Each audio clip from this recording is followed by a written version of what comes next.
கர்த்தர் என் மனமகிழ்ச்சி. இன்றைய தியானம் ஏசாயா 66ஆம் அதிகாரம் 3ஆம் வசனம். கர்த்தர் பலியிடர்களை பார்த்து சொல்கிறார், மாட்டை வெட்டுகிறவன் மனுஷனை கொல்லுகிறவனாகவும், ஆட்டை பலியிடுகிறவன் நாயை கழுத்தறுக்கிறவனாகவும், காணிக்கையை படைக்கிறவன் பன்றி இரத்தத்தை படைக்கிறவனாகவும், தூபம் காட்டுகிறவன் விக்கிரகத்தை ஸ்தோத்தரிக்கிறவனாகவும் இருக்கிறான். கர்த்தராகிய நான் கூப்பிடுகிறேன், பதில் சொல்வதற்கு யாருமில்லை. நான் பேசுகிறேன், கேட்கிறதற்கு ஆள் இல்லை. அவர்கள் தங்கள் வழிகளையே தெரிந்து கொள்ளுகிறார்கள். அவர்கள் ஆத்துமா தங்கள் அருவருப்புகள் மேல் விருப்பமாயிருக்கிறது. கர்த்தர் சொல்கிறார், வானம் எனக்கு சிங்காசனம், பூமி எனக்கு பாதப்படி. என்னுடைய கரம் இவைகள் எல்லாவற்றையும் உண்டாக்கினது.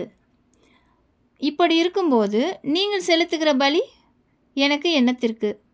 அந்த பலிகள் நிமித்தம் நான் மகிமைப்படுவேனோ? கர்த்தர் பலிகள் நிமித்தம் மகிமைப்படுகிறவர் அல்ல. கர்த்தர் சொல்கிறார், சிறுமைப்பட்டு ஆவியில் நொறுங்குண்டு என் வசனத்துக்கு நடுங்குகிறவனையே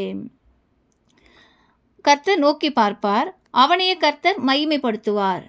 அவர்களுக்கு சந்தோஷம் உண்டாகும்படி செய்வார். பலி நிமித்தம் கர்த்தர் மகிமைப்படுவாராக என்று சொல்லுகிறார்கள். அப்படி அல்ல. என் வசனத்துக்கு நடுங்கி என்னை நோக்கி கூப்பிடுகிறவனே நான் மகிமைப்படுத்துவேன், அவனுக்கே சந்தோஷம் உண்டாகும்படி செய்வேன். ஆமேன். கர்த்தர் நம்மை ஆசீர்வதிப்பாராக.